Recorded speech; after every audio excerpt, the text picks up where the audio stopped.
Hello and welcome to all my dear students. आप सबका स्वागत है हमारे यूट्यूब चैनल पे। तो दोस्तों आज हम शुरू करने जा रहे हैं NCERT part 2 unit number 13 that is amines. So students let's start.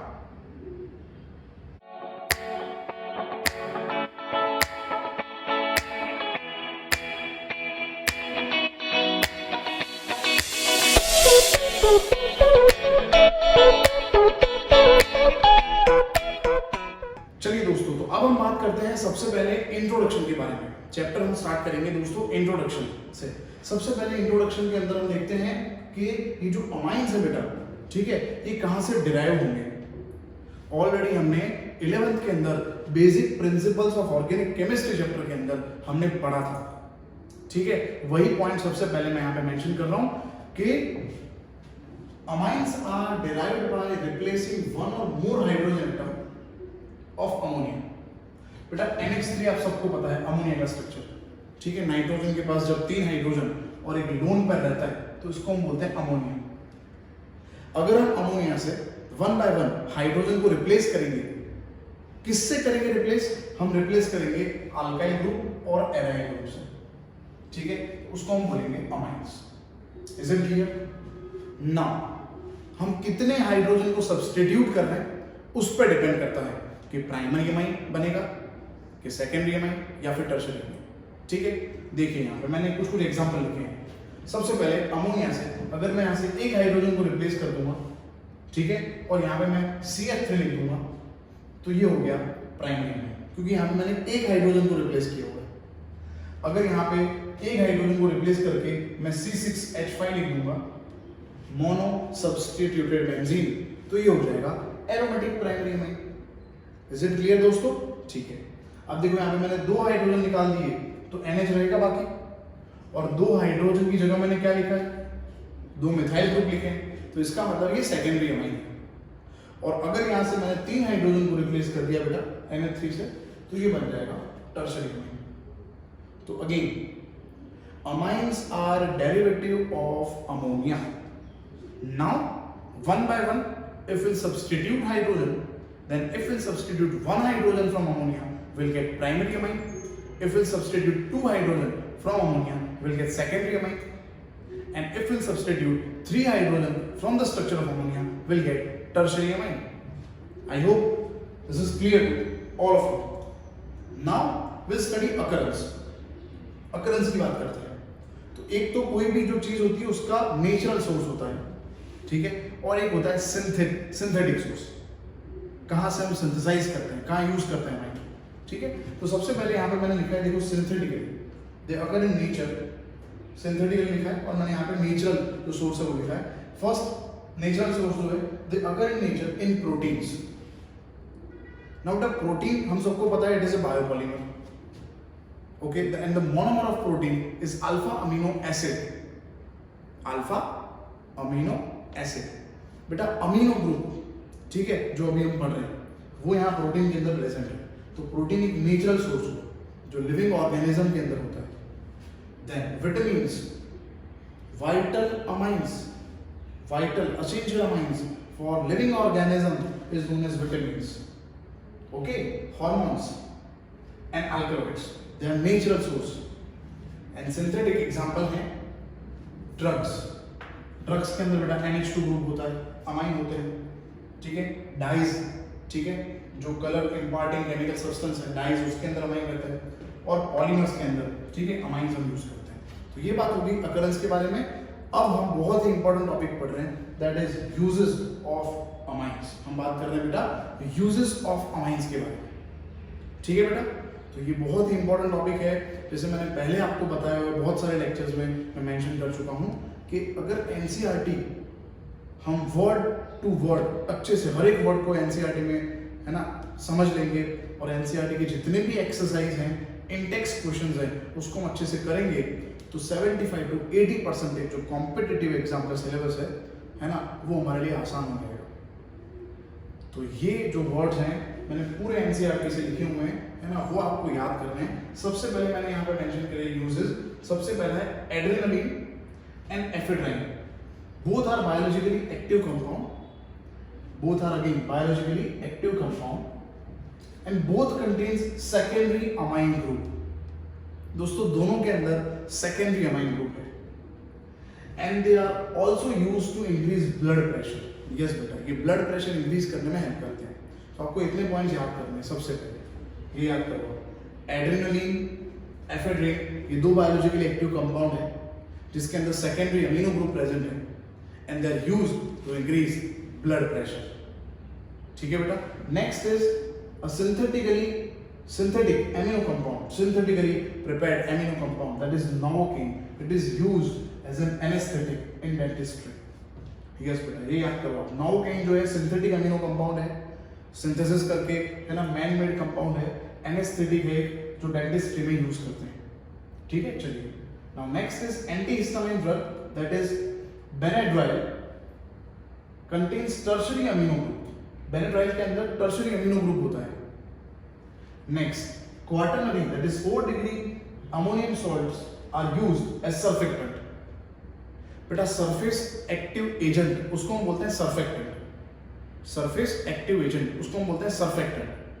तो उसके अंदर है ना, सर्फेक्टेंट के अंदर क्वाटरनरी अमोनियम ग्रुप जो है वो प्रेजेंट होता है.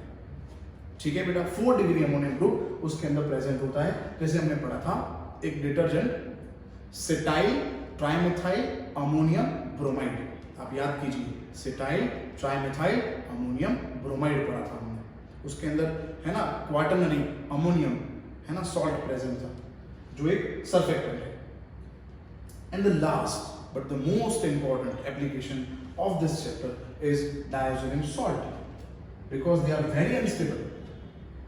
Students remember haloalkane and haloarene. आप हेलो अल्केन हेलो एरीन याद करो. उसके अंदर हमने प्रिपेयर किया था BDC, है ना, बेंजीन डायज़ोनियम क्लोराइड. याद है आप सबको? हमने सैन में रिएक्शन देखा था, आप याद करिए.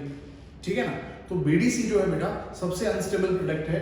इसीलिए जो अनस्टेबल होता है उसको हम, वैसे अनस्टेबल प्रोडक्ट जो है, ठीक है, वो फाइनल प्रोडक्ट नहीं होता हमारा. अनस्टेबल जो स्पीसीज होता है उसको हम बोलते हैं बेटा intermediate.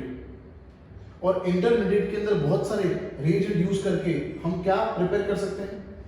Important class of aromatic compounds. BDC के अंदर बहुत सारे रिएजेंट ऐड करके केमिकल रिएक्शन से हम बहुत सारे इंपॉर्टेंट एरोमेटिक कंपाउंड्स प्रोड्यूस कर सकते हैं. ये बहुत ही वास्ट एप्लीकेशन है अमाइंस का. कि अमाइन के अंदर पहले हम बनाएंगे डायज़ोनियम सॉल्ट जो अनस्टेबल होने की वजह से इंटरमीडिएट होगा, और उसके अंदर बहुत सारे रिएजेंट ऐड करके, डिफरेंट रिएजेंट यूज करके हम important class of aromatic compounds produce करेंगे. इज इट क्लियर दोस्तों? तो ये बात हो गई अमाइंस के इंट्रोडक्शन के बारे में. इसका पहले स्क्रीनशॉट ले लो एंड देन मैं आपको हर एक टॉपिक जो हम पढ़ने जा रहे हैं इस चैप्टर में उसके बारे में मैं आपको बता देता हूँ. पहले आप इसका स्क्रीनशॉट ले लो. Come on. तो अब हम बात करते हैं जो टॉपिक्स हम इस चैप्टर में पढ़ने वाले हैं उसके बारे में हम डिस्कस करेंगे बेटा.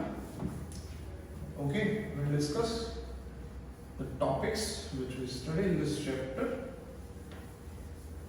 फर्स्ट इंट्रोडक्शन के अंदर हमने देख लिया कि अमाइंस जो हैं they are derivative of NH3, again they are derivative of ammonia. Okay, natural source है उसकी बात करी हमने, सिंथेटिक सोर्स के बारे में पढ़ लिया हमने. और अब हम बात करने जा रहे हैं बेटा चैप्टर के अंदर जो टॉपिक्स हैं वो यहाँ पे मेंशन कर रहा हूँ. ओके, यहाँ पे कंसंट्रेशन रखो, आप देख लो कौन कौन से टॉपिक्स हमें इस चैप्टर के अंदर स्टडी करने हैं. सबसे पहले हम पढ़ेंगे बेटा चैप्टर के अंदर, जैसे आपको पता ही है अमाइंस फंक्शनल ग्रुप में पढ़ते हैं, तो सबसे पहले इसके स्ट्रक्चर को हम समझेंगे बेटा. So will study structure of amine. Different जो अमाइंस है, प्राइमरी, सेकेंडरी, टर्शियरी, उसके स्ट्रक्चर के बारे में हम स्टडी करेंगे. ठीक है. स्ट्रक्चर में हम पढ़ते हैं बॉन्ड एंगल. ठीक है, बहुत सारी बातें पढ़ते हैं. फिर उसका ज्योमेट्री क्या है उसके बारे में बात करते हैं. ठीक है ना बेटा. तो ये सब बातें हम करेंगे स्ट्रक्चर के अंदर. Then next will talk about classification. ठीक है, अमोनिया जो है उसमें से अमाइन तो बनेंगे, उसकी क्लासिफिकेशन के बारे में बात करेंगे. Will study classification of amines. Yes दोस्तों, क्लासिफिकेशन के बाद, क्लासिफाई करने के बाद ओके, हमें नॉमेनक्लेचर, नेमिंग पता होना चाहिए. तभी हम उसके रिएक्शन और प्रॉपर्टीज को पढ़ सकते हैं। ठीक है बेटा, चलो तो हम क्या करेंगे, हम पढ़ेंगे nomenclature of amines, will study about nomenclature of amines. चलो नॉमेनक्लेचर नेमिंग पढ़ने के बाद हम बात करेंगे प्रिपरेशन के बारे में। Will study, come on, will study preparations of amines. एक बार आपको पता चल गया कि कौन सा नाम है, ठीक है, तो प्रॉपर आपको समझ में आ जाएगा प्रिपरेशन कैसे हम प्रिपेयर कर रहे हैं, अलग अलग फंक्शनल ग्रुप से हम कैसे अमाइन को प्रिपेयर करते हैं। तो नॉमेनक्लेचर के बाद तुरंत हम पढ़ेंगे प्रॉपर्टीज, सॉरी प्रिपरेशंस। प्रिपेयर करने के बाद हम बात करेंगे बेटा इसके फिजिकल प्रॉपर्टी के बारे में।